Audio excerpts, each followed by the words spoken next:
예, 오늘은 웨스트민스터 소요리 문답 총정리 네 번째 시간으로 구원론 첫 번째 시간을 가지려고 해요. 원래는 구원론을 한 번에 끝내려고 했는데 이게 너무 중요한 챕터가 되다 보니까 이거 한 번에 끝냈다가는 이거 그냥 겉핥기 시기로 될 것 같아가지고 이걸 두 편으로 나눴어요. 그래서 이제 오늘은 이 전체적인 구원의 그 어떤 구원이 도대체 뭔지에 대한 부분들을 여기에 좀 집중적으로 포커스를 맞춰서 이 웨스트민스터 소요리 문답에서 이야기하는 것을 가지고 설명을 할 것이고, 이제 다음 주에는 이 구원의 이 여정이라고 표현하고 있어요. 서정이라고도 하고 그렇게 표현하는 거, 칭의와 양자됨과 그죠?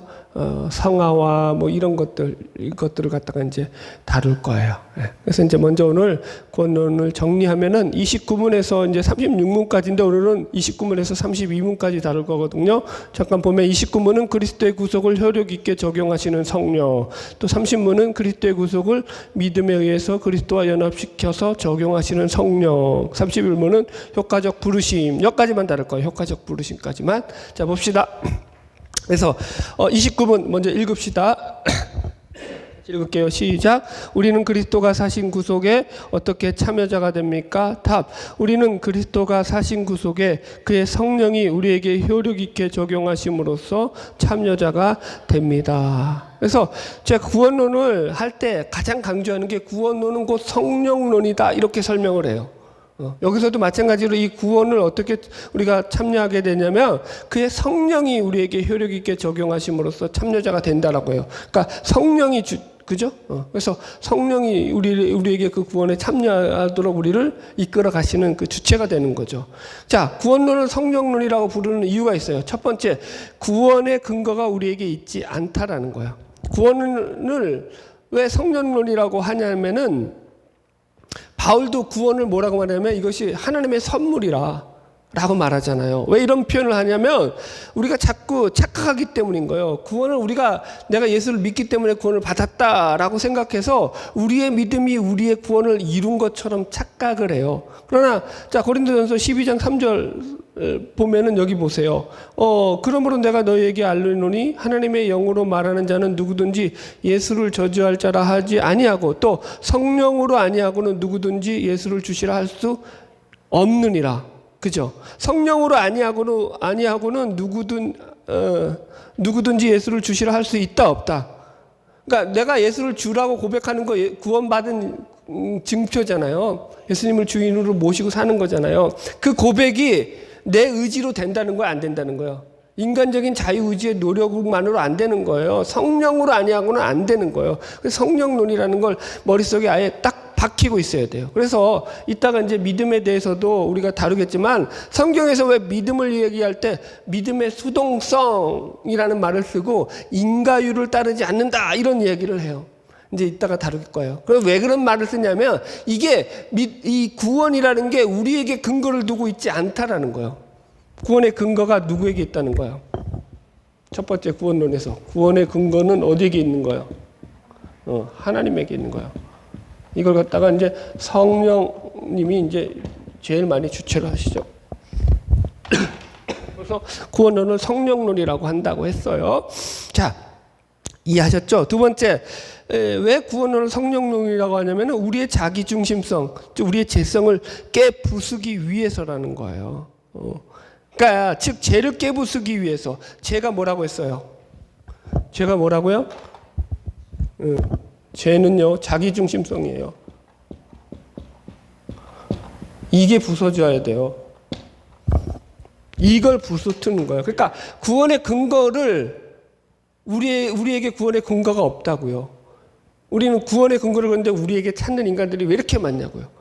그래서 예수님도 그렇고 바울도 그렇고 뭐라고, 유대인들이 율법을 지켜서 열심을 가지고 그걸 지켜 행하려는 걸 뭐라고 해요? 자기의를 따름이라. 자기의, 자기중심성. 여러분들. 그래서 잘 생각해 보세요. 예수님이 왜 십자가에 달려 죽으셨어요? 우리를 구원하기 위해서.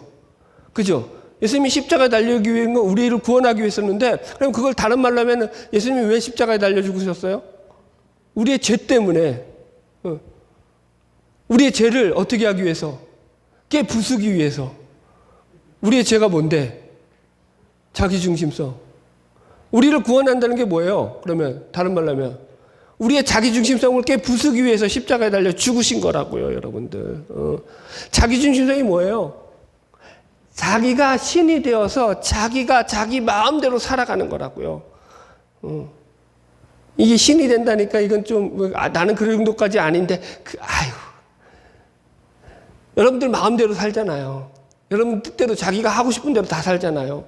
하나님은 그냥 저 위에 계신 분이고 그냥 거기에서 그냥 이신론천이 거기까지 가지 맙시다. 여튼간에 그렇게 하나님을 믿고 있잖아요. 왜 10년이 됐는데도 예수를 믿는데 안 변해요? 하나님을요 인식하지 못하니까. 하나님을 인식하잖아요. 그분이 정말 내 삶의 리얼 가시잖아요. 그죠? 그럼 신이 내 안에 들어오는 게 구원이잖아요. 뒤집어질까요? 안 뒤집어질까요? 지 멋대로 사는 게 가능할까요? 불가능할까요? 불가능해요, 여러분들. 이게 그러니까 이거 깨부수려고 십자가에 죽으셨어요. 그죠? 그러니까 무슨 말이냐? 십자가 앞에서는 자기중심성이 설 자리가 있어요, 없어요? 죄가 설 자리가 있어요, 없어요?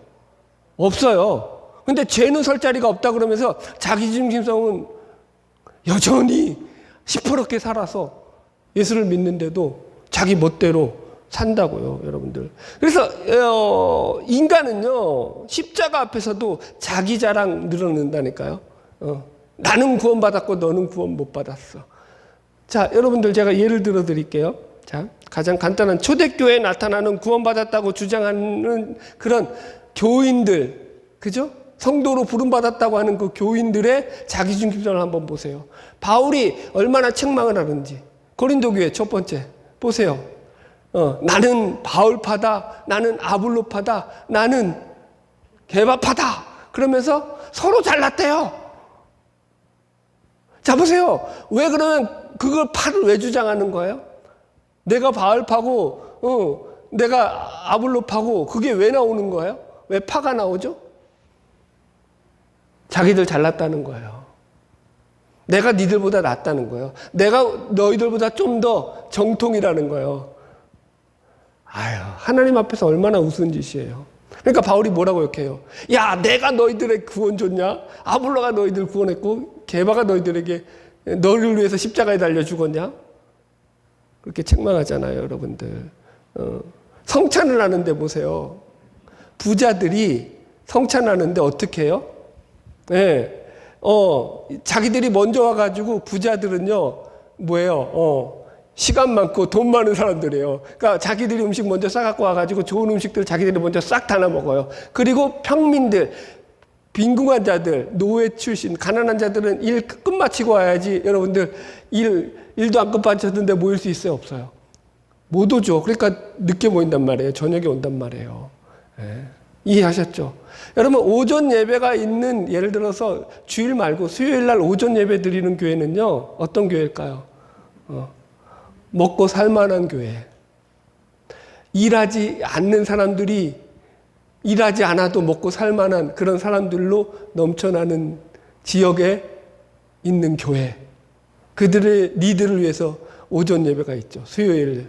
무슨 말인지 이해하시죠? 우리가 왜 8시에 모이죠? 전들 8시에 예배하고 싶겠어요? 왜요? 왜 8시에 모여요? 그래야지만 겨우 모이니까. 일하고 끝나고 와서 피곤한데도 남들 일찍 땡기고 싶지 않겠어요? 이해하시겠어요? 무슨 말인지? 이게 왜 맨날 나는 좀 어투가 강해요. 표현이 강한 거지. 어떤 설명을 하는 거야. 그래서 여러분들 보세요. 이 부자들이 어떻게 했다고 성찬하기 전에 먼저 자기들 거 싸갖고 와가지고 다 처먹고, 아휴, 맛있는 거 다 먹고 이제 뭐예요? 찌꺼기 남겨놓고 뒤에 온 애들, 죄송해요. 뒤에 온 그 가난한 자들이 먹고 그때는 성찬을 같이 만찬하고 같이 했거든요. 그랬단 말이에요. 그러니까 바울이 뿔따구가 나가지고 화가 나가지고 야, 먹을 것이 없어서 여기까지 와가지고 그 꼴값을 떠냐? 예수가 그것 때문에 너희들을 위해서 십자가에 달려 죽었냐? 막 화를 내죠. 분을 내죠, 여러분들. 자, 한번 보세요. 여기 고린도전서 옆이니까 고린도전서 11장 22절 보세요. 고린도전서 여기 11장 바로 옆에 있으니까 22절까지 읽어보세요. 시작. 너희가 막 먹고 마실 집이 없느냐? 너희가 하나님의 교회를 업신여기고 빈궁한 자를 부끄럽게 하느냐? 내가 너희에게 무슨 말을 하랴? 너희를 칭찬하랴? 이것으로 칭찬하지 아니하노라. 그죠? 여러분들? 그 밑에 몇 절이에요? 27절 보세요. 그러므로 누구든지 주의 떡이나 잔에 합당하지 않게 먹고 마시는 자는 주의 몸과 피에 대하여 죄를 짓는 것이라. 그 밑에 시장하거든 집에서 먹어라. 이것들이 어디서 막 화를 내는 거예요, 여러분들. 형제들이 모일 때 서로 기다려라. 그죠? 예. 여러분들, 여러분 보세요. 이게 왜 나타날까요? 왜 은사를 자랑했죠? 초대교회 때? 왜 은사를 자랑했죠? 자기는 받았다는 거야. 나는 예언도 받았고, 나는 방언도 받았고, 나는 모두 받았고, 뭐 하려고요? 자랑하려고. 자기 잘났다고. 그게 뭐라고요? 자기 중심성이라고요. 그게 죄라고요. 그거 지적하는 거거든요. 갈라디아 교회 보세요. 갈라디아 교회 가니까 다른 복음을 쫓았다고요. 다른 복음이 뭐예요? 여러분들, 율법주의. 율법 교사들이 와가지고 너희들 예수 믿는 거 좋은데 예수만 믿지 말고 거기에 이 율법 얼마나 좋아. 이것도 같이 지켜. 그럼 너희들에게 구원이 있다. 그래야지 완전한 구원이야. 그러니까 믿음 플러스 율법. 같죠? 그죠? 그러니까 바울이 뭐라 그래요?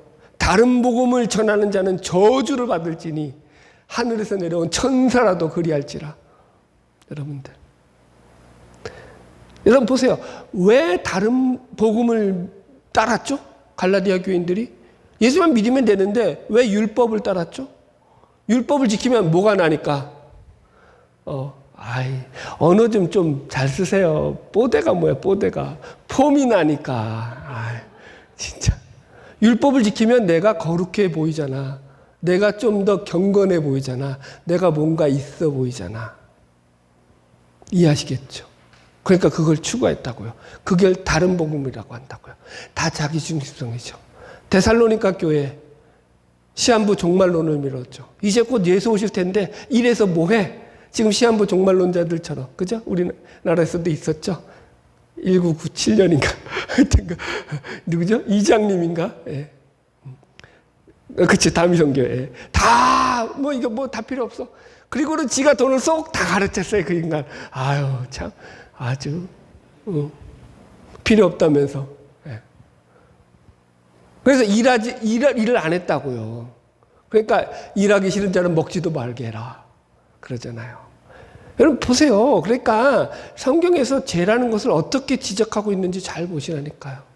여러분들. 그러니까 그런데 다 그런 게 뭐라고요? 다 구원받았다고 큰 소리 치고 있는 초대교회 안에서, 초대교회는 더더군다나 오늘날보다 믿음이 더 원초적이라고요. 오리지널이라고요. 원색적이라고요. 예수 십자가의 죽음과 부활을 직접 목격한, 두 눈으로 목격한, 승천하신 예수님을 목격한 이 사도들이, 그죠? 시퍼렇게 살아있던 시절이란 말이에요. 기도에서 안전뱅이가 일어나고 그랬던 시절이란 말이에요. 진짜. 그런데 그 시절에 여러분 그렇게 믿었다니까요. 여러분, 그래서 구원은 자기 중심성이 깨져나가는 거예요. 뭐라고요? 구원은 자기 중심성이 깨져나가는 거예요. 자기 중심성, 자기 열심, 자기 신념, 자기 명분, 자기 욕심, 이런 것들 깨져나가는 거예요. 자기 신념으로 예수를 믿고 자기 욕심으로 믿는 사람들이 너무나 지금도 많아요. 여러분, 구원의 전 과정을 보세요. 성령의 역사가 없이 우리 힘만으로 이룰 수 있는 게 성경에 하나라도 있는지. 여러분들, 요셉이 여러분 꿈 잘 꿔가지고 그래서 예언의 은사 받아가지고 뭔 일이 일어날지 다 알아맞힌 거예요, 성경에? 베드로가 능력이 많아서 기도하니까 안진뱅이가 일어난 거예요? 베드로의 능력이에요? 바울의 능력이에요? 앞치마를 갖다가 병든 자에게 얹은 즉 그 앞치마만 얹어도 낫더라. 왜 바울이 그렇게 특별해서 그런 거예요? 이해하시겠어요? 바울이 그러면 여러분들 그 정도 했으면 오늘날로 말하면 여러분들 세계적인 부흥 강사가 돼야죠. 그쪽으로 안 간다고요, 여러분들. 성화도 마찬가지예요, 여러분들. 하나님의 은혜 때문에 우리가 가능한 성화되어 가는 것이지 이게 무슨 우리의 열심과 노력으로 될 일은 아니다. 오해하지 마세요. 그러니까 이제 이따가 믿음에서 하겠지만 그냥 노력 안 해야겠다. 아무것도 안 해도 되겠네. 아유, 이게 자기중심성이라고요. 인간은요, 어찌하든지 빠져나가 구멍을 만들어요. 그리고는 그거 가지고 빌붙어서 명분을 만들죠. 자, 넘어갈게요. 중요한 거 했어요, 지금. 여러분, 이거 구원론에 반응한 거예요. 이것만 알아들어도. 2번, 성령 하나님의 일이 뭐라고요? 그리스도께서 우리 이루신 객관적 구원을 신자 개인에게 주관적으로 적용하시는 일을 하신다. 객관적 사역과 주관적 사역이 있어요. 객관적 사역이라는 것은 뭐냐면 그리스도가 객관적으로 우리에게 이루어 놓으신 일이에요. 그게 뭐예요? 십자가 사역. 십자가로 말미암아 우리에게 구원의 길을 열어놓으셨죠. 대속제물로 죽으셨고. 그러나 그게 모든 사람에게, 여러분들 보세요. 그 십자가를 다 믿어요? 모든 사람들이, 세계 사람들이? 아니잖아요. 그죠? 그걸 특별히 믿는 사람들이 생겨난다고요. 그래서 그 객관적인 사역을 예수님의 십자가와 부활과 승천, 이 객관적 사역을, 그죠? 주관적으로 믿게 만들어주신 분, 우리 마음 가운데서 믿게 만들어주신 분이 누구라는 거예요? 성령님이라는 거예요, 여러분들. 여러분 보세요. 어떤 사람이 예수를 믿기를 거부하고 맨날 복음에 대해서 얘기하면 너나 잘 믿어 하면서 귀찮아하고, 그러니까 그렇게 살았던 사람이 어느 날 갑자기 말씀을, 그러니까 잘못해서 이제 극동방송을 틀었다 합시다. 하여튼 말씀을 들었는데 그 말씀이 자기한테 들어온 거야. 그래서 예수를 믿게 됐네. 그렇게 말씀을 귀찮아하던 사람이. 그럼 그 사람이 갑자기 그렇게 마음에 뭐라 그럴까요? 자기가 의지로 결단해서 그게 마음이 열려진 거예요? 아니라고요. 성령이 그 안에서 역사하신 거라고요. 우리는 그렇게 해석한다고요. 그래서 그 마음을 열게 하신 분도 누구라는 거예요? 성령 하나님. 여러분, 바울이 빌립보에 가가지고 첫 번째 루디아 전도할 때도 하나님께서 루디아의 마음을 열어주셔서 말씀을 듣게 했다고 나오잖아요. 마음을 열어주시는 주체가 나예요, 하나님이에요? 하나님이라고요. 놓치시면 안 된다. 넘어갈게요. 2번. 그래서 역사적 예수를 나와 연결시켜주는 역할을 하는 것도 성령의 주관적 사역이다. 리스토로벨이라고 하는 대표적인 그 목사가 있죠. 이 사람이 예일대를 졸업한 유명한 언론인이었죠. 그래서 처음에 예수를 어떻게 믿게 됐는지 되게 재밌어요. 아내가 교회 나가서 하여튼간 열심히 부리는 게 너무 꼴 보기 싫어. 우리나라는 이제 조정민 목사랑 비슷하죠. 베이직 교회. 너무 꼴 보기 싫은 거야. 저게 목사랑 뭔 짓 하는지도 궁금하고. 그래가지고 이 아내가 믿는 그 신화적인 그 신앙이죠. 예수가 죽은 자가 3일 만에 부활하고 승천했다. 말도 안 되는 소리 하고 있네. 이 유명한 언론가였던 이 지성인이었던 이 리스트로벨이 이거 허구성을 내가 낱낱이 파헤쳐서 이 기독교 박살내겠다. 사실은 그게 아니에요. 그냥 아내만 교회 안 나가게 하고 싶었어요. 아내가 너무 교회 다니니까 그게 너무 싫은 거였지. 그래가지고 그걸 연구하기 시작했어요. 장작 3년인가 5년인가. 그래가지고 이 객관적이고, 그죠? 역사적이고, 그런 어떤 그런 역사적인 그런 뒷받침이 되는, 그런 진리가 뒷받침이 되는 그런 자료들을 한 2200여 점인가 그렇게 그가 모은 거예요. 고고학적으로. 다 모았어요. 근데 거기서 예수의 부활이 거짓이라는 게 나왔어요, 안 나왔어요? 한두 개 나왔는데 그거는 썰이고. 나머지 모든 2200 거의 모든 거기서 고고학적이고 역사적이고 사회적이고 모든 것을 다 집어넣어도 예수의 부활이 역사적 사실이라는 게 나오잖아요. 예수의 죽음도 마찬가지고. 이 사람은 지성인이었단 말이에요. 하나님이 거기 속에서 보세요. 갑자기 내가 성령 집회를 가가지고 막 은혜 받고 주여 불러에다가 은혜 받아서 예수를 믿은 게 아니라니까요. 예수가 허구다, 역사적 허구라를 밝기 위해서 수많은 자료들, 데이터를 모으기 열심을 내다가 그 자료를 다 모았는데 그 자료를 살피면서 보니까 객관적으로 그 지성이 이거 팩트야. 자기 속에서 그거는 이제 자기가 언론이니까 언론인의 양심상 이게 사실이야 라고, 그죠? 정답이 나왔어요. 그 순간에 그 마음이 열려진 거예요, 이 사람은. 그래서 예수를 믿은 거라니까. 그리고 목사가 된 거라니까요. 하나님이 일하시는 방법이 똑같아요, 달라요? 달라요. 각자가 달라요, 여러분들. 그러니까 역사적 예수를 만나게 하는 것도 성령의 역사라는 거예요. 자, 3번 넘어갈게요.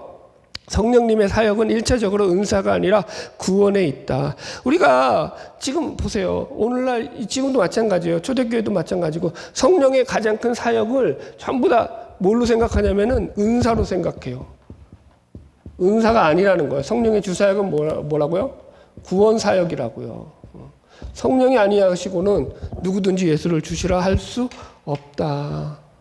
그러니까 지금 보세요. 신사도주의부터 해가지고 은사주의, 신비주의 쪽 이런 것들 얼마나 헌문맹랑해요.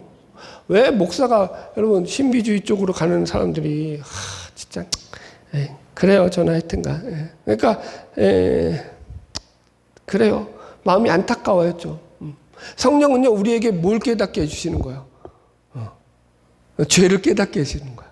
그래서 내 죄를 박살내게 하는 거죠. 그래서 내가 구원받은 자로서 자기중심성이 박살나서 살아가게 해주는 거예요. 이게 구원과 관련이 있는 거예요. 자, 넘어갈게요.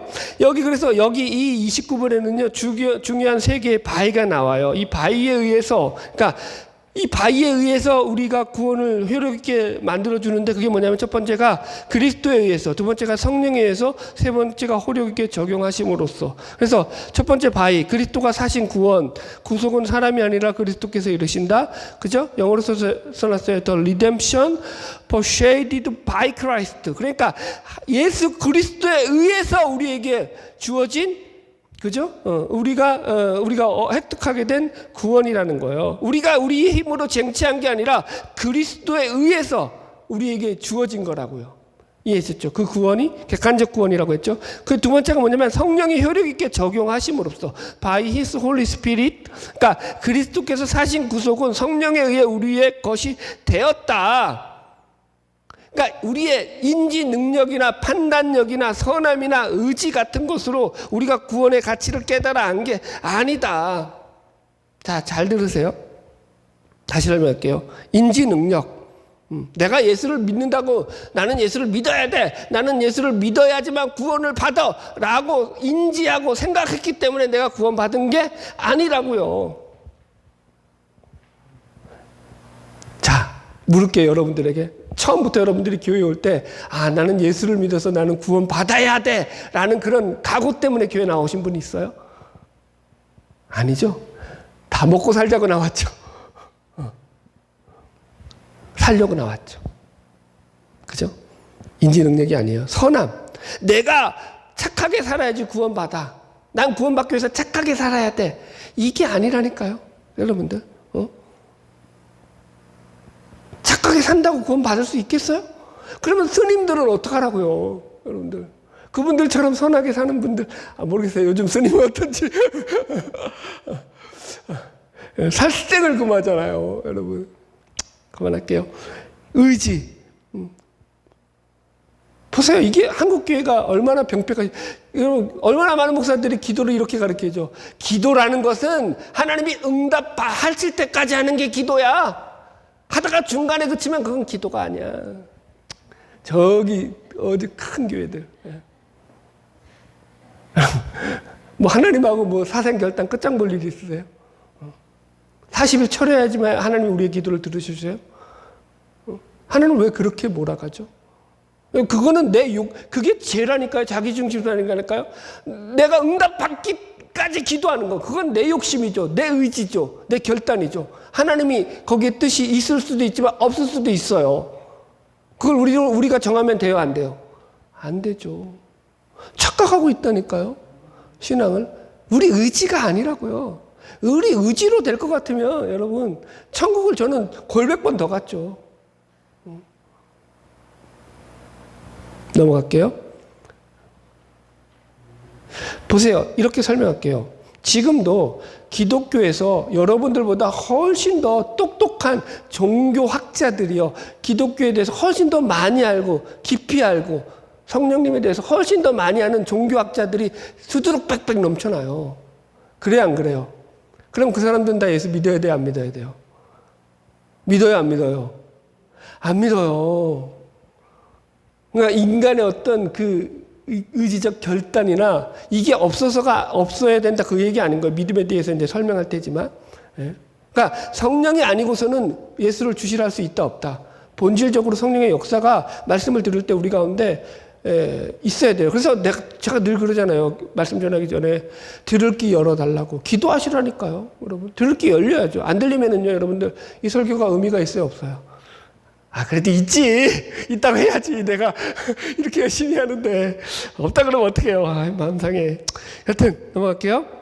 그래서 성령이 역사해 주셔야 된다. 우리의 눈을 열어줘야 된다. 자, 세 번째가 효력 있게 적용한다라는 거예요. 그래서 이제 보세요. 이렇게 그리스도가 사신 구속을 성령이 우리에게 효과적으로 적용하심으로써 우리가 참여자가 된다. 그런데 이게 다 수동태라고요. 수동태. 참여자가 되는 거예요. We are made partakers예요. B 플러스 PP. 성령에 의해서 우리가 참여자로 만들어지는 것이지 우리가 주도적으로 참여하는 게 아니에요. 마태복음 22장에 보면은 왕의 아들의 혼인잔치 비유가 나오잖아요. 잔치는 누가 준비해요? 잔치는 누가 열어요? 왕이 한다고요. 잔치의 모든 설계, 기획부터 집행, 실행, 적용까지 누가 다 하는 거예요? 왕이 다 하는 거예요. 그죠? 거기에 뭐요? 참여자로, 그죠? 들어가는 거라니까요. 우리가 여러분 구원에 있어서 우리가 설계하고 계획하고 우리가 무슨 집행하고 실행하는 게 아니라고요. 구원에 있어서는 다 하나님이 하신다고요. 아멘? 우리는 하나님이 우리를 부르셨기 때문에 거기에 참여자로 만들어지는 거죠. 얼마나 고마워요, 여러분들. 불러주시니. 이따가 그래서 우리가 효력 있는 그 부름에 대해서 할 거예요, 여러분들. 자, 이렇게 설명할게요. 그러니까 내가 주도적으로 구원에 내가 이거 어떤 계획해가지고, 여러분 예수님이 십자가 달릴 때 여러분들 같이 옆에서 예수님은 그렇게 그런 게 좋겠어요 하고 동의해가지고 예수님이 십자가 달리셨어요? 여러분들이 예수님이 십자가 달릴 거 동의해 주셨어요? 그때? 2000년 전에? 2000년 전에 어느 그 2000년 그 이전부터 어느 그 인간이 예수가 십자가에 달려 죽을 걸 동의한 인간이 한 명이라도 있었어요? 있었어요, 없었어요? 아무도 없었다고요. 인간은요, 구원의 계획에 아예, 여러분, 그 설계부터 들어가 있지 않다고요. 그런데 거기에서 자기 지분을 주장한다. 그게 뭐라고요? 죄라고요. 거기서 자기 지분 주장하는 게 죄예요. 하나님은요, 성부 하나님은 그 구원을 작정하시고 계획하셨고, 성자 하나님은 그 일을 실행하셨고, 성령 하나님은 그것을 우리에게 적용하시는 거야. 그러니까 구원의 주체가 되는 것은 하나님이시지 우리가 아니다. 틀리면 된다, 안 된다. 근거도 하나님이고 주체도 누구라는 거야? 하나님이다. 자, 이렇게 하나 더 설명할게요. 네. 오늘 이거 다 못하겠다, 내가 봐도. 가다가 또 중간에 멈춰야지.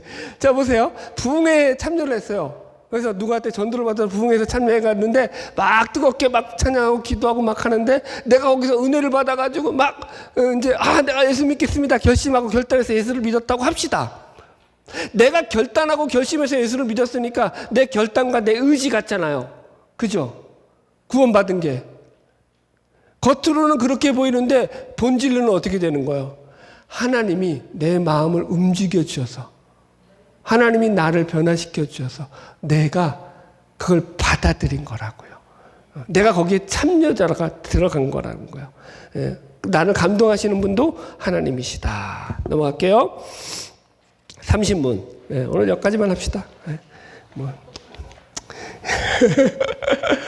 훌륭해. 난 충분하다고 생각해요. 30문. 성령은 그리스도가 사신 구속을 우리에게 어떻게 적용하십니까? 답. 성령은 그리스도가 사신 구속을 우리 안에 믿음을 일으키심으로써, 그리고 이것을 의하여 우리를 효과적으로 부르실 때 우리를 그리스도와 연합하심으로써 우리에게 적용하십니다. 그래서 이제 효과적 부르심하고 그리스도의 연합은 그 뒤에 나오고, 핵심적으로 다른 게 뭐냐면은 우리에게 어떻게 구원을 적용하시느냐, 우리에게 믿음을 일으키시기 때문에 우리가 이제 그 구원에 참여할 수 있게 된다라는 거예요. 그래서 이 믿음에 대한 부분들을 제가 이제 중심적으로, 믿음이 뭐냐 도대체 잘 배워야 되죠, 여러분들. 믿음에 대해서 여러분 잘 알고 있다고 생각하죠? 아니요. 제가 여러분들이 알고 있는 믿음은 거의 다 틀리다고 저는 단언을 해요. 왜냐면 여러분들이 믿는 삶을 보면은 그게 믿음이 아닌데, 근데 믿는다고 하잖아. 그럼 믿음이 아니에요. 여봐. 말은 못하겠지. 믿음이라고 하면은 그렇게 믿어도 돼? 뭐라 칠 거 아니야. 그러니까 이제 그 부분은 이제 다룰 거예요. 성령이 구원을 효력히 우리에게 적용하는 방식. 첫 번째가 우리 안에 그래서 뭘 일으키심으로 믿음을 일으킨다라는 거예요. 그럼 믿음이 뭐냐 써놨어요. 믿음은 그리스도인이 되기 전에 인식하지 못했던 것을 인식하게 하는 내적 인식 원리예요. 이거는 그냥 벌코프라고 하는 유명한 조직신학자가 쓴 말이기 때문에 그냥 쓴 거예요. 믿음이 들어오게 되면 그래서 그 전에 인식하지 못했던 것에 대해서 새로운 지각이 생긴다. 하나님을 인식하고 자신의 죄임됨과 영적인 세계를 인식하기 시작한다, 여러분들. 그러니까 보세요. 믿음은 제일 중요한 게 무슨 영역이에요? 인식의 영역이에요. 인식. 내가 믿음이 그래서 구원을 장님이 눈을 뜬 거라고 비유를 하잖아요. 빛이 들어온 거라고요. 장님일 때는 보여요, 안 보여요? 안 보여요. 뭘 설명하면 알아요? 자, 장님한테 죄송해요. 이거 말이 어떻게 해야 돼요? 시각장애인. 이거 다 지울 수도 없고. 하여튼, 시각장애인한테 저기 보세요. 카메라를 설명한다고 합시다. 자, 카메라, 예를 들어서 뭐가 있어요? 아이폰과 그 다음에 저기 스마트폰은, 뭐하고 뭐가, 운영체계가 어떻게 다르고, 모양은 어떻게 다르고 설명한다고 알아요? 몰라요? 설명이 돼요? 안 돼요? 안 된다니까요. 직접 봐야지 안다고요. 이해하시겠죠? 그렇다고요. 여러분 보세요. 진돗개가 아무리 똑똑하다고, 원숭이가 아무리 똑똑하다고 신을 찾아요, 안 찾아요? 못 찾는다고요. 왜? 이거는 인식의 영역이기 때문에. 그죠? 다른 영역이라고요. 이게 믿음도 마찬가지예요. 그런 인식의 영역이 눈을 뜨게 되는 거라고 얘기한다고요. 근데 그게 세 가지가 나오죠. 그래서 이 하나님에 대한 인식, 자기 자신이 죄인됨에 대한 인식, 그리고 영적인 세계에 대한 인식이 눈이 떠지는 거예요. 자, 첫 번째 강조할 게 믿음의 수동성이에요. 로마서 10장 10절 찾아봅시다. 로마서 10장 10절 가보세요. 자, 로마서 10장 10절 같이 읽읍시다. 시작. 사람이 마음으로 믿어 의에 이르고 입으로 시인하여 구원에 이르느니라. 자, 믿음의 수동성은 뭐냐면, 이제 이 말을 먼저 풀어드리면서 할게요. 여기서 단어로 믿어와 시인하다라는 말이 두 말 다 수동태로 나온다고 했어요. 수동태. 아까 제가 얘기했죠. 우리가 얻은 구원이 참여자가 되는 거라고. 수동성에 대해서 얘기했다. 내가 주체적으로 참여하는 게 아니라고요. 이해하셨죠? 믿음이 수동성인데 무슨 말이냐면, 이 수동태라는 게 무슨 말이냐면은 구원에 이르는 믿음을 우리가 가지게 되는 그것도 내가 내 자신의 힘만으로 되는 것이 아니라 그렇게 하는 근원적인 능력이 밖으로부터 우리에게 주어져야 한다라는 거예요. 자, 이제 설명을 할게요. 로마서 10장 10절 원문을 좀 해석해 드려야 돼요. 여기서는 원문이 주어가 사람이라고 나오지 않아요. 원문에서는요. 우리 한글 번역에서 개역 개정에서 사람이 마음으로 믿어 의에 이르고 입으로 신하여 구원에 이르리라 이렇게 번역을 한 거예요. 그런데 실제적으로는 주어가 안 나왔어요. 이해하셨어요? 마음으로 믿어 의에 이르고 입으로 신하여 구원에 이른다고 나왔어요. 그럼 주어를 사람으로 잡으니까 이게 인간이 만들어낸 잘못된 거죠, 여러분들. 그러니까 보세요. 10장의 핵심, 로마서 10장의 핵심 내용은 뭐냐면, 믿음은 들음에서 나고 들음은 하나님의 말씀으로 말미암느니라 해요. 믿음이 뭘로 난다고요? 들음. 자, 그래서 보세요. 여기 주어를 먼저 찾아야 돼요. 이거 주어가 사람으로 하니까 이게 엉망이 되는 거거든요. 여기 보세요. 그 위에 가 보세요. 8절 보세요. 8절. 그러므로 무엇을 말하느냐? 말씀이 내게 가까워 내 입에 있으며 내 마음에 있다 하였으니 곧 우리가 전파하는 믿음의 말씀이라. 여기서 주어가 뭐예요? 말씀이에요. 말씀이, 우리가 전하는 그 말씀이 너희들에게 가까워 너희 마음 가운데 있다라는 거예요. 그래서 네가 만일 내 입으로 예수를 주유로 시인하며 또 하나님께서 그를 죽은 자 가운데 살리신 것을 내 마음에 믿으면 구원을 받으리라. 그러니까 여기서는 주어가 그들 이어질 때 말씀으로 주어를 받는 게 정확해요. 말씀으로 받으면 무해예요. 보세요. 사람을 빼고 말씀으로 보세요. 그러면 이렇게 되는 거예요. 자, 우리가 전하는 말씀이죠. 우리가 전하는 말씀을 너희가 마음으로 받아들일 때, 믿게 될 때, 그때 어떻게 되는 거예요? 의에 이르는 거고, 우리가 전하는 이 말씀을 너희가 입으로 시인하게 될 때, 이해하셨죠?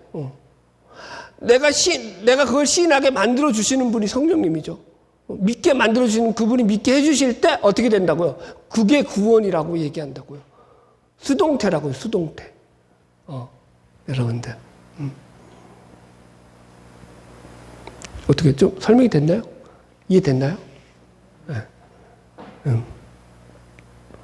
그러니까 우리의 능력이 아니라 그 말씀이 우리 가운데서 우리를 그렇게 바꿔주시는 거예요. 그러니까 우리가 전파하는 말씀이 마음으로 너희에게 믿어지면 수동태죠. 내가 마음으로 그게 믿어지는 거예요. 들어와서 나를 그 말씀이 확 점령해 주는 거예요. 내가 말씀을 점령하는 게 아니라. 이해하셨죠? 그렇게 되면 의에 이르고 그 복음의 말씀이 너희 입으로 시인되어지면 그러면 구원에 이른다. 깔끔하지 않아요, 해석이? 이해했죠? 사람이 하니까 어떻게 되는 거예요? 내가 믿고 내가 시인하여 구원받는 것으로 가버린다고요. 그러니까 전부 다 거기에 빠져 있다고요. 성경은요 훨씬 더 믿음의 수동성을 얘기하지 능동성을 얘기하지 않아요. 자, 넘어갈게요. 그래서 2번 하나님의 은혜로 구원을 주시는데 믿음을 통하여 주신다. 에베소서 2장 8절 9절 가장 구원에 대해서 믿음과 연결고리를 잘 해석해야 될 부분이죠. 너희가 그 은혜를 인하여 믿음으로 말미암아 구원을 받았으니 이것이 너희에게서 난 것이 아니라 하나님의 선물이라. 행위에서 난 것이 아니니 이것은 누구든지 자랑치 못하게 하려 함이라. 그래서 구원의 원인은 은혜로 말미암아 바이 그레이스. 구원의 수단은 믿음을 통하여 구원을 받는다. 여기서 이제 믿음에 대한 오해가 생겼어요. 자, 뭐냐면 먼저 믿음은 은혜가 아니다라는 걸 이해하셔야 돼요. 믿음은 은혜와 선물이 아니라 오히려 하나님을 향한 우리의 적극적인 반응이 믿음이라는 거예요. 믿음을 잘 설명해 줄게요. 그러니까 여기서 다시 원문을 보세요. 여기 그냥 에베소서 2장 가보실래요? 그냥 찾읍시다. 에베소서 2장 8절 9절 가보세요. 에베소서 2장 8절 9절.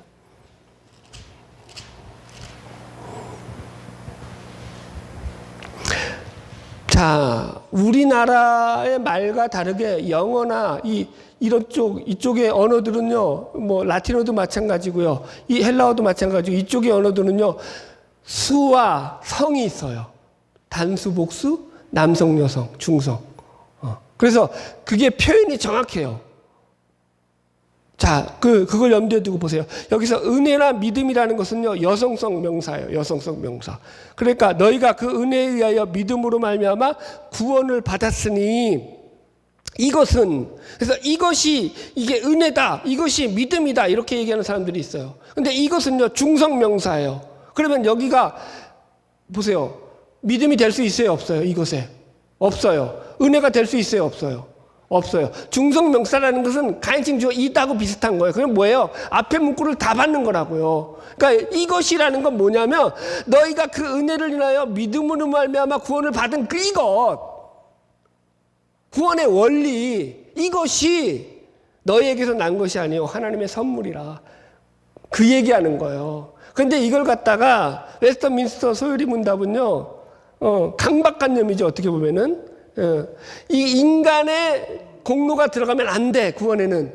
그래서 이걸 갖다가 믿음도 하나님의 선물이고 은혜도 하나님의 선물이다 이렇게 가버린 거예요, 다. 그래서 헷갈리게 만들었죠, 여러분들. 여러분 믿음은 은혜와 선물이 아니에요. 은혜는 하나님의 선물이 많지만 문법적으로 지금 해석해 드린 거예요. 이해하셨죠? 믿음이 하나님의 선물이 아니라는 걸 잘 아셔야 돼요. 그러니까 하나님이 우리에게 주신 은혜에 대한 적극적인 반응이 믿음이에요. 믿음을 선물로 가버리면 어떤 문제가 생기죠? 책임을 누구에게 다 전가해 두는 거예요? 하나님에게. 하나님이 다 알아서 하시는데 뭐 내가 뭐 믿든 말든 안 믿든. 그래서 장로교에서는 그런 거 있잖아요. 전도 안 해도 돼. 하나님이 다 예정해 놓고 구원해 놓고 다 정해놨는데 뭐 허무맹랑한 소리죠. 그래야 안 그래요? 맞아도 안 그래요. 맞아도 안 그래. 그거는. 왜냐면은 사도 바울이 그럼 전도할 필요가 없었어야죠. 전도를 안 했어야죠. 자, 그래서 자, 이게 왜 그러냐면 좀 설명해 드리자면은 넘어갈게요. 여기까지도 힘든데요. 여기서 한술 더 간다? 여러분들을 죽이는 것 같아서 그건 그만할게요. 그러니까 자, 그래서 이게 믿음은 행위가 아니다라고 하는 그런 단순 명제를 붙일 수 있다 없다. 그러니까 이게 보세요. 여기 두 번째가 나오죠. 믿음과 행위에 대한 오해가 있어요. 성경에서 구원이 믿음으로 말미암아 구원을 얻고 행위로는 구원을 얻을 수 없다라고 말할 때 그 행위는 모든 행위가 아니라 구원을 얻을 만한 행위로서 구원의 공로가 되는 그러한 선한 행위, 착한 행위를 말하는 것이다. 결코 모든 행위가 아니다. 구원의 근거를 자기로부터 찾을 만한 그런 자기 공로가 될 만한 의로운 행위를 가리킨다. 그러니까 여기서 다시 보세요. 이게 너희에게서 구원이 너희에게서 난 것이 아니니 하나님의 선물이라 그래놓고 뭐라고 말해요? 9절에 행위에서 난 것이 아니다. 이는 누구든지 자랑치 못하게 합니다. 그러니까 이걸 가지고 이게 그죠? 믿음을 행위와 대치시킨다고요. 그죠? 그래서 모든 행위를 갖다가 다 말살시켜 버린다고요. 그거 아니라고요, 여러분들. 믿음을 이야기해서 여러분들, 성경은요, 우리의 행위를 강조하는 게 믿음 속에 얼마나 많아요. 그래요, 안 그래요? 여러분, 믿음은요, 아까도 얘기했지만, 우리 인식이잖아요. 내가 인식이 바뀌고 나면은요, 노아는요, 믿음으로 뭘 했어요? 방주를 지었다고요. 아브라함은 믿음으로 뭘 했어요? 아들 이삭을 바쳤다고요. 본향을 떠났다고요, 믿음으로. 그죠? 믿음으로 모세는 장성하여 바로의 공주의 아들이라 칭함을 거절했다고요. 자기 부귀영화를. 그러니까 성경은요, 믿음으로 우리가 어떤 액션을 취하고 우리가 그런 일들을 행하는 것에 대해서 엄청나게 얘기해요. 전인격적인 반응이 믿음이에요. 그런데 그걸 갖다가 이게 그러니까 행위를 갖다가 어떻게 보냐면은 자기 공로, 자기 의가 될 만한 그런 행위를 갖다가 거절하는 건데 그걸 어떻게 해버렸어요? 그냥 거기에 대한 너무 강박관념이 있는 거예요. 이제 종교개혁자들은. 그래서 그걸 갖다가 아예 배격하려고 하다 보니까 모든 행위로 가버렸다고요. 모든 행위가 아니라고요. 믿음과 대치되는 건 모든 행위가 아니에요. 우리의 공로가 될 만한 행위, 우리의 자랑이 될 만한 행위, 이해하셨어요? 그게 믿음의 대치점이 되는 거예요. 그래서 제가 처음부터 여러분들에게 강조했던 게 뭐냐면 구원은 우리의 죄성과 우리의 자기중심성을 깨부수는 게 구원이라고 했어요. 이해하셨죠? 우리의 모든 행위를 깨부수는 게 구원이 아니에요. 나는 아무것도 안 해도 돼. 하나님이 다 이루시니까. 그거 믿음이 아니에요. 아니라고요. 믿음은 하나님이 나에게 베풀어 주신 은혜에 적극적으로 반응한다고요. 그런데 그 반응이 어떻게 되는 거예요? 자기 공로, 자기 의로 가지 않는다고요. 자기 공로가 될 만한 어떤 행위로 가지 않는다고요. 내가 율법을 지켰으니까, 내가 의를 행했으니까, 내가 착하게 살았으니까 하나님 나를 이쁘게 보셔서 구원해 주시겠지. 이게 아니라고요. 근데 그래서 로마서 4장에서는요, 사도 바울이 뭐라고 말하냐면은 이 구원받은 자의 그 믿음에 대해서 이야기할 때, 아브라함이, 찾아요. 로마서 4장 가세요. 로마서 4장 가세요.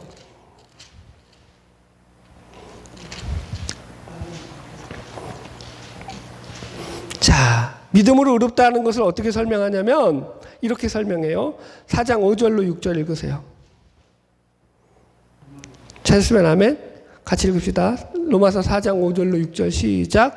이를 아니할지라도 경건하지 아니하는 자를 의롭다 하시는 이를 믿는 자에게는 그의 믿음을 의로 여기시나니 이란 것이 없이 하나님께 의로 여기심을 받는 자의 사람의 복에 대하여 다윗이 말한 자 불법이 사함을 받고 죄가 가림을 받는 사람들은 복이 있고 주께서 그 죄를 인정하지 아니할 사람들은 복이 있도 다음과 같으니라.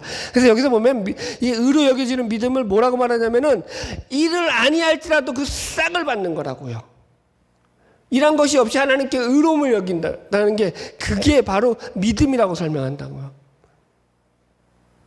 그러니까 내가 아무 일도 안 했는데 하나님이 나를 의로 여기셨다가 아니라고요. 내가 일한 만큼 대가를 받는 것이 아닌 게 믿음이라고요. 이해하시겠어요? 그러니까 좁혀야 돼요. 좁혀야 돼요. 믿음을 이해하시려면은. 그러니까 거기 속에 믿음 속에서는 내 공로, 내 자랑, 내 어떤 행위가 들어갈 수 있어요, 없어요? 자랑이 될 만한 행위가 들어갈 수 있는 거 없는 거. 그래서 없다라고 얘기하는 거예요. 그래서 율법으로 안 된다고요. 율법으로 왜 안 되죠? 율법은 내가 그거 지키면 거기에 내가 내 행위가 내가 보상을 받는 거예요. 율법을 지켜서 내가 거기서 하나님으로부터 의롭다고 여기를 받는다고. 지켰으니까 의인이고 안 지켰으면 악인이 되잖아요. 그래서 그걸로 구원이 되는 거야, 안 되는 거야? 안 된다고 얘기하는 거예요. 예. 자, 예. 자, 여기 읽을게요. 로마서 4장 4절로 5절 읽었으니까 뒤에 부분 읽을게요. 믿음이 뭐냐? 믿음은 일한 것이 없이 하나님께 의로 여기심을 받는 사람의 복이 바로 믿음이다. 그래서 여기서도 일이 모든 일, 아무 일도 하지 않는다는 개념으로 나오지 않고 보수를 받을 만한 그런 일을 하지 않는 것으로 표현되어 나온다. 믿음은 구원을 얻을 만한 그런 자가 공로가 될 만한 선한 행위가 아니라는 말이지 아무런 행위지 하지 않는다. 이런 의미가 아니다. 이해하셨죠? 그러니까 여러분들 행위 구원론자들은 거꾸로 가죠. 그래서 또 주여 주여 하는 자마다 구원을 얻을 것이 아니요, 그죠? 주의 뜻대로 행하는 자라야 구원을 얻을 거야. 그러니까 행함을 있어야 된다, 여러분. 그렇게 행위 구원론자들, 여러분 그거 아니라고요. 여기서 말하는 행함은요, 우리 신학에서는요, 이걸 행위라고 보지 않아요. 열매라고 얘기해요. 열매. 믿음의 열매로서 행함을 얘기하는 거예요. 이해하셨죠? 그러니까 행위를 모든 행위로 가버리면은요, 이게 행위 구원론자들에 대한 답이 돼요, 안 돼요? 안 된다고요. 여기 행위 나오지 않느냐. 이해하셨죠? 그래서 이거 틀리면 안 돼요. 잘 배우셔야 돼요. 어떤 행위를 말하는 거예요? 자기 중심성에서 뿜어져 나오는 행위, 자기 의가 되는 행위, 자기 공로가 될 만한, 자기 자랑이 될 만한 이런 행위는요, 구원에 있어서는 낄 수가 있어요, 없어요? 없다. 이거 잊으면 안 된다. 그게 곧 믿음이다. 인과율의 법칙에서 벗어난 거예요. 여기까지 하겠습니다. 일찍 달려왔습니다. 열변을 했네요. 어떻게 정리 좀 되셨습니까? 구원에 대해서, 믿음에 대해서 다시 정리가 됐죠. 여러분 착각하면 안 돼요, 구원을. 여러분들.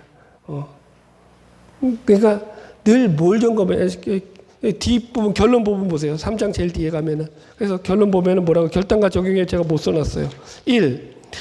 우리의 구원이 전적으로 하나님의 은혜로 이루어진 선물임을 기억하자. 아멘? 성령 구원론은 뭐라고요? 성령론이에요. 성령님이 주체가 근거가 되고 주체가 돼서 우리의 구원을 이루는 거지 우리의 열심과 노력이 이루는 게 아니라고요. 그럼에도 불구하고 믿음에 대한 우리의 반응이 있어야 돼요, 없어야 돼요? 반드시 있어야 돼요. 아멘? 네. 그래서 제대로 믿음을 가져야 돼요.